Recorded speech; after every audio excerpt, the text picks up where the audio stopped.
Hello everyone, we have another endgame study, the king and pawn endgame study. You see, black is a pawn up. He has 5 pawns and white has 4 pawns, and it is white to play and win. Now, white king is very active on c5, but it doesn't look as if white can make any progress because he can't push e7. If he pushes e7, black king will simply come to d7, and it's not clear how white will make progress. And the thing to note is that here we have two connected passed pawns. And white king, no matter how much he tries, he can never stop these 2 pawns because they are connected passed pawns. The moment white king captures one pawn, the other will run. So there is no point in white trying to stop these pawns because it can't. Okay, and these 3 pawns are actually, and the king is actually sufficient to cover these 4 pawns. So how does white make progress? So first we see what are the options. First thing is that white king cannot come on this side. That's ruled out because these are two connected passed pawns. There is no point in getting the king from here to here. Because if we try to do that, black will simply improve his king, and white can never capture these pawns. So if we run with our king to this side, we are only helping black improve his king's position. Okay, okay. So that king march from the queen side to the king side is of no use. That's first. Second is pushing this pawn is we have to think before we push because we do not want to activate the black king. This pawn is restricting the king, and we do not want this king to be activated. So let's see if we play d6.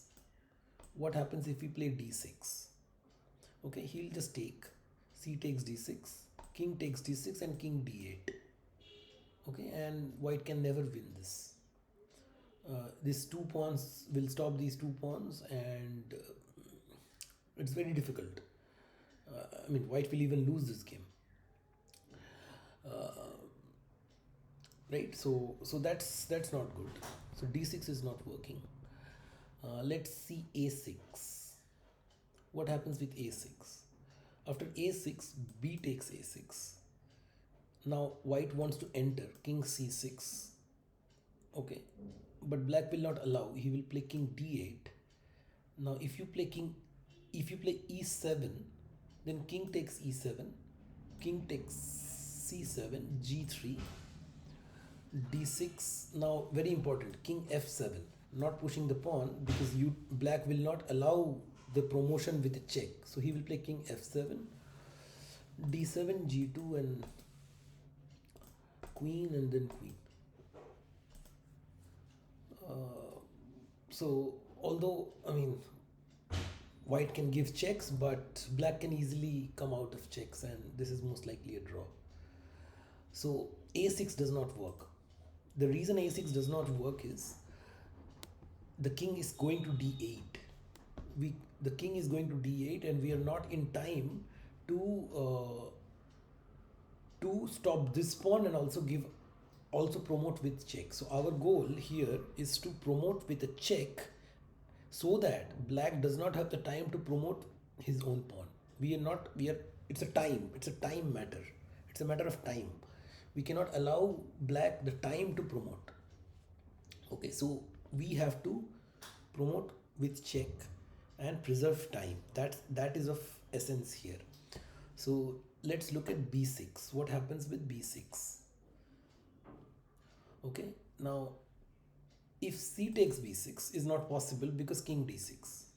Now white is winning. Okay,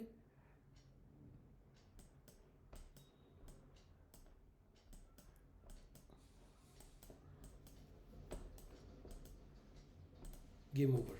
Okay, so c takes b6 is not possible.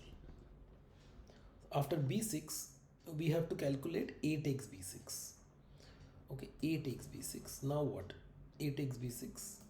Now black will play king d8.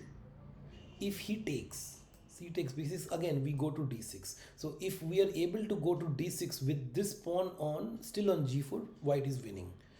King d8 only move, e7, king e8, king e6. Now g3, d6, g2, and then it's mate, right? So let's go back. So our goal is to penetrate with our king on d6 while the pawn is on g4. If the pawn goes to g3, then it's a totally different thing because he will queen, right? So our move is b6, a takes b6, c takes b6 allows king d6, so a takes b6, a takes b6. Now black cannot take. If he takes, then white king is entering on d6, so he will play king d8. Okay, now it's very tempting to play. It's very tempting to play b takes c7, but that is not sufficient. So let's see what happens with b takes c7. King takes c7, d6, and now king d8, and now e7, and now king d7. This is the problem. This is the problem. Now king b6 is answered with g3, and white is losing. White cannot queen, and it's over, right? So so let's go back here. b6, a takes b6, a takes b6, king d8, e7, c takes b6 is not right, so king d8, e7 is the move. We have to let go of this pawn.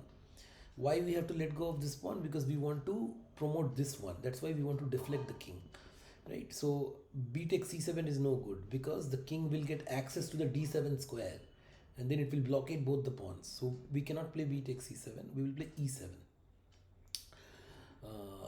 King takes e7. Now we will play b takes c7, king d7, and now we will play king b6. The idea is we want to queen this pawn with check. Okay, king b6, king c8 to prevent promotion, d6, g3, d7, king takes d7, king takes b7, g2, and we are just in time to queen, and we win. Okay, so from this position it's very difficult to actually see that this is, we want to queen on the c8 square. We want to queen on the c8 square. These two pawns will all be gone. Okay, so b6, only move a takes b6, a takes b6. Only move is king d8. Any other move loses. King d8. Now we play e7, so that we can capture this pawn, and then our goal is to queen this pawn. Takes. Now we take this. Now he's going to play this, king b6. Now if you play d6, then again this king is in a very good position to stop both these pawns. Now he will play g3, king b6, g2, king takes b7, and now he's getting the queen. Okay, you are also getting the queen, but that is not sufficient. Okay, this is, if anybody is better, it's black because he has an extra pawn, but that pawn will fall anyway. It's a draw. So after e7, king takes b takes c7. You don't, king d7, you don't want to play b6, d6. This pawn is irrelevant, and this pawn is irrelevant. This pawn is relevant, so we defend the pawn. b6, king c8, now d6. Now this pawn is again used to deflect the king. This pawn is just a deflection tool. g3, d7, king takes d7, king b7, g2, queen. So the point is, calculating this is, now the challenge is to calculate all these from here. You have to see the whole thing from here. That is the challenge, and it's not so easy because when we are calculating, we are carried away in so many variations and so many lines, and it just becomes very confusing. I mean, it happens to me all the time, and I end up playing the wrong move, and somehow I lose a winning position, or I'm not able to convert a winning position. So we have to first visualize what is the sequence of forcing moves that I have to play where my opponent has a limited response. So the first forcing move is b6. He has only one response. Any other, he cannot play king d8, because if he plays king d8, then this is gone. So he cannot move his king.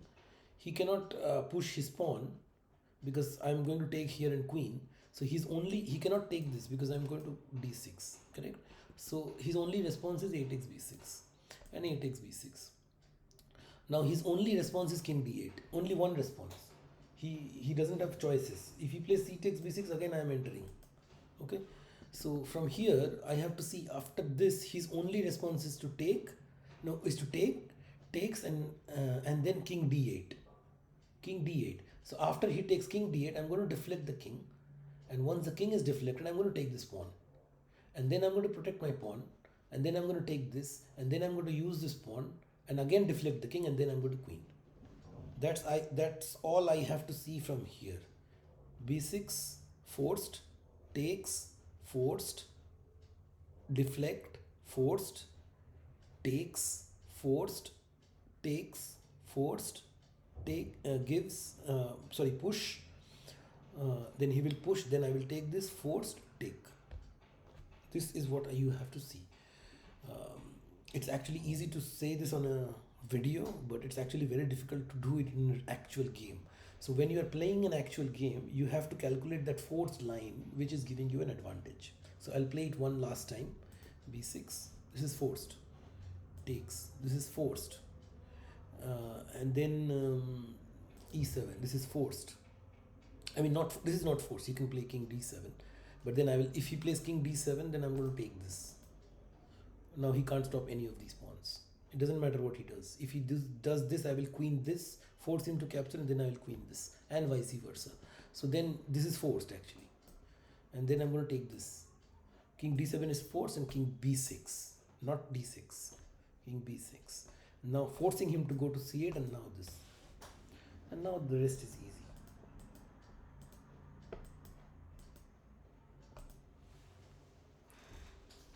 Thank you.